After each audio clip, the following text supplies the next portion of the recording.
la dernière séquence de ce panorama sur la fiscalité du patrimoine. Diane Bertheil-Desfos, vous avez la parole, chère madame.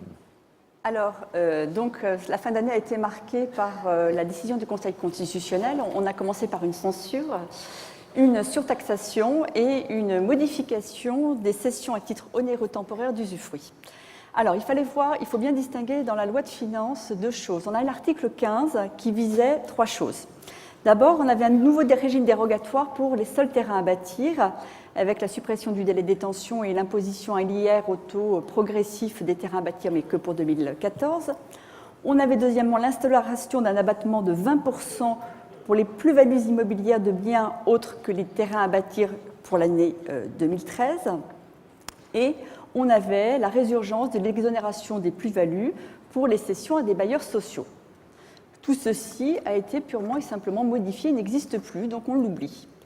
La loi rectificative pour 2012 prévoyait également l'instauration d'une taxe spécifique pour toutes les plus-values supérieures à 50 000 € et ne s'appliquait pas aux terrains à bâtir.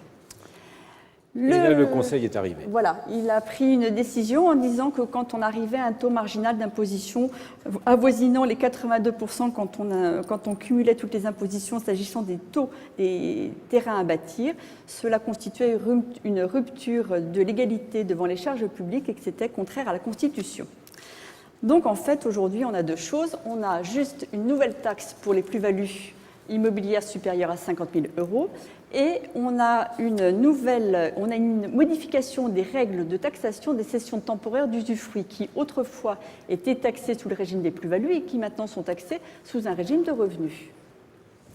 Alors, la surtaxation. La surtaxation, elle s'applique donc, elle est prévue par l'article 1609 du CGI. Elle s'applique donc pour les plus-values immobilières. Et il va falloir qu'on attende quelques petits commentaires de l'administration, puisque l'article 1609 dit que cette plus-value se calcule suivant les termes des articles 150V à 150VD du Code général des impôts. Et à un moment, il y a une référence dans le texte à l'abattement de 20%. Sauf que l'abattement de 20% ayant été déclaré inconstitutionnel, on suppose qu'il est également inconstitutionnel et qu'il ne s'applique pas à cette surtaxation. Oui, mais d'expérience, vaut mieux avoir la clarification. Voilà. L'entrée en vigueur de cette nouvelle taxation, c'est au 1er janvier 2013, sauf pour les cessions pour lesquelles il existe une promesse de vente ayant date certaine au 7 décembre. Elle concerne alors toutes les personnes physiques, sociétés ou groupements fiscalement domiciliés en France et soumis à l'IR dans le cadre de la gestion de leur patrimoine privé, ou toutes les personnes et sociétés non fiscalement domiciliées en France, mais assujetties à l'IR et soumises au prélèvement prévu par l'article 244 bis du CGI. La taxe est due quand? La surtaxation lors de la publication de l'acte, lors de l'enregistrement. Le calcul donc s'effectue suivant les règles déterminées par l'article 150V et suivant. Ça s'applique à tout, sauf normalement les terrains à bâtir, puisque c'était la grande exclusion. Et ça ne touche pas les sections exonérées, c'est-à-dire les résidences principales ou les biens détenus depuis plus de 30 ans. Donc si on dégage une plus-value mais qu'elle est exonérée, on n'a pas cette surtaxation. L'assiette, ce sont les articles effectivement voilà, que vous évoquiez déjà à plusieurs reprises. Voilà. Alors, le tableau. Le tableau, je vous l'ai indiqué, vous voyez que le montant de la taxe, il est progressif. Et on a un savant calcul qui reproduit des textes de l'administration fiscale. On voit qu'il y a des décotes qui sont faites pour éviter les effets de seuil. Et je vous montre un exemple juste après. J'imagine un redevable qui réalise une plus-value après abattement pour une durée de détention de 55 000 €. L'impôt qu'il devra au titre de la plus-value normale forfaitaire sera de 18 975 €, donc mes 55 000 € imposés à 34,50%. On rappelle que ça peut rentrer également le montant de cette plus-value dans le revenu fiscal de référence et que donc la contribution sur les revenus, elle peut aussi également être due. Et au titre de la fameuse taxe additionnelle dont je viens de parler, on aura 850 €. J'ai appliqué ici le calcul qu'on avait vu tout à l'heure sur le tableau. Donc ça, c'était la première surtaxe. La deuxième chose qui a été modifiée, c'est donc la fin de ce qu'on appelait les schémas d'optimisation fiscale avec la cession à titre onéreux temporaire, enfin d'usufruit temporaire. Alors, ça rentre en vigueur au 14 novembre. Alors, il faut voir quel était le montage visé par le législateur et se reporter à l'exemple qui est donné dans le projet de loi de finances. Le législateur dit, imaginons un contribuable détenteur d'un patrimoine productif de revenus. Donc on pense à un ensemble immobilier.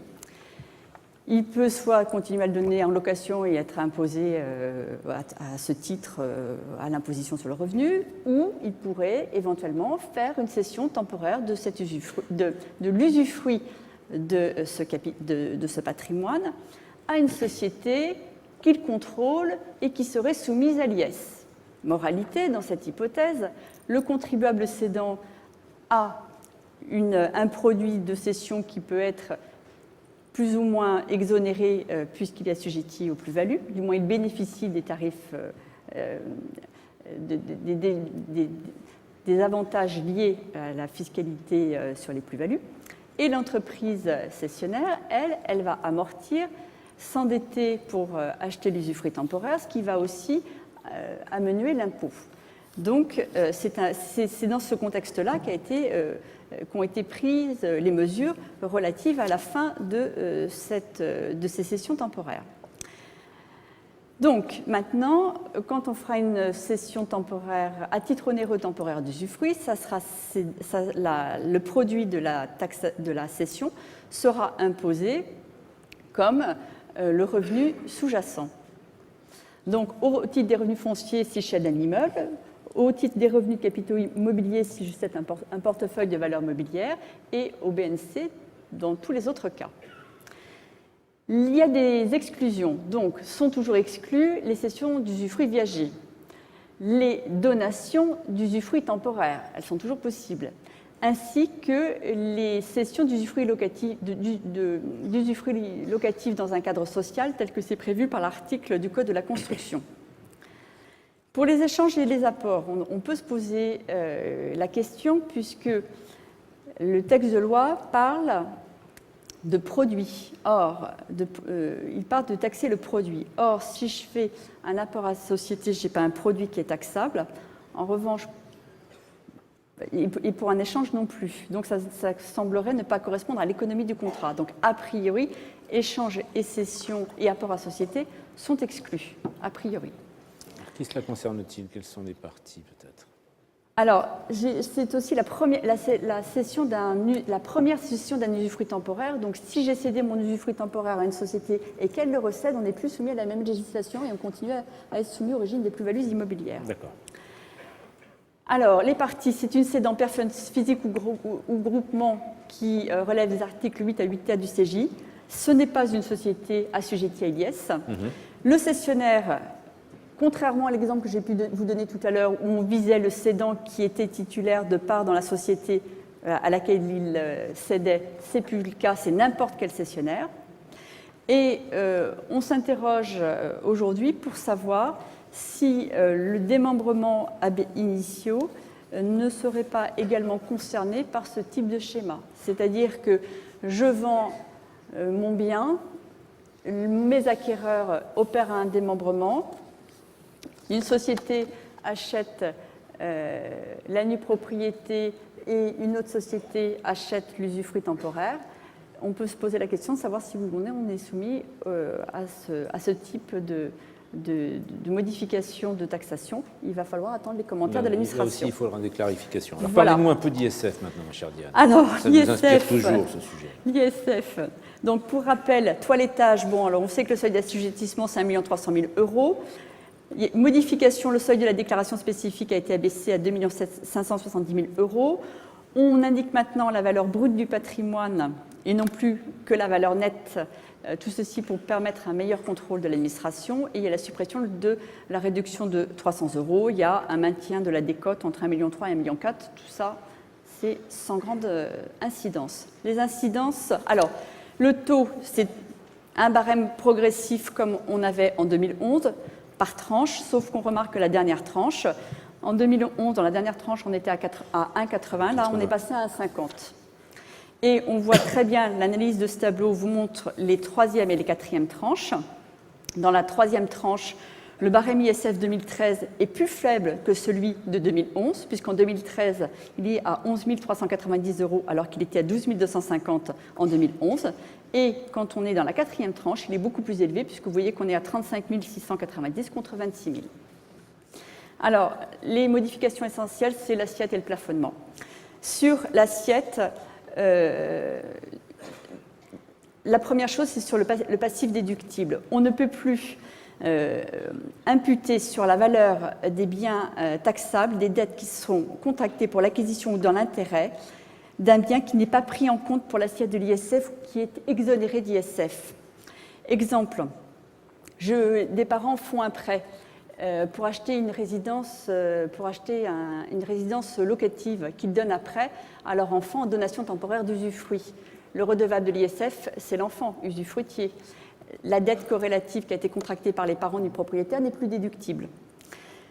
Idem pour les biens grevés d'un droit d'usage et d'habitation. Le redevable, c'est le titulaire du droit viager, donc le parent, par exemple, à la suite d'une succession. Si les enfants font un prêt pour faire des travaux pour le conjoint survivant, la dette n'est plus déductible. On parle également, ce qui peut beaucoup concerner nos clients, ce sont les droits de succession dus par le propriétaire et dont le paiement est différé.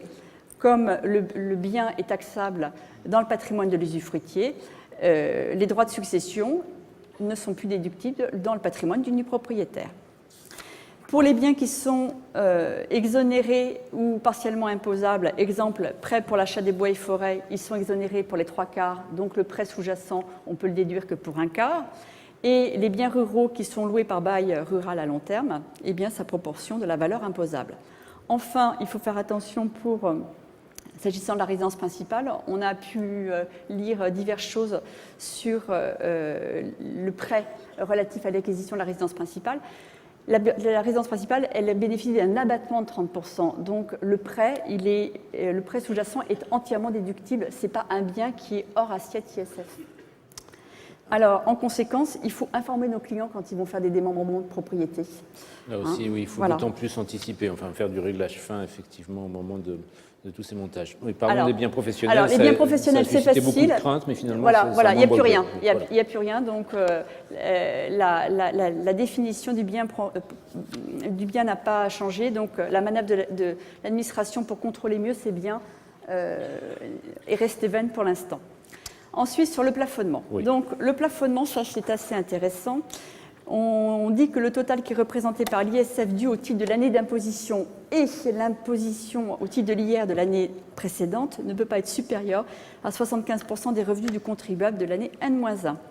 Donc, on y ajoute les prélèvements sociaux, pas tout ce qui est taxe foncière et taxe d'habitation. Et dans les revenus du contribuable, il y a donc les revenus, on a rajouté mondiaux nets de frais professionnels après déduction des déficits autorisés par l'article 156 du Code général des impôts, les revenus exonérés d'imposition sur le revenu et les produits soumis à prélèvement libératoire. Et le projet de loi de finances prévoyait l'intégration des intérêts et produits capitalisés, des bénéfices distribuables et non pas distribués des sociétés familiales et des plus-values ou gains ayant fait l'objet d'un sursis ou d'un report d'imposition, et ça a été censuré par le Conseil constitutionnel. Encore changement fin décembre, à la fin du cycle, effectivement. Alors,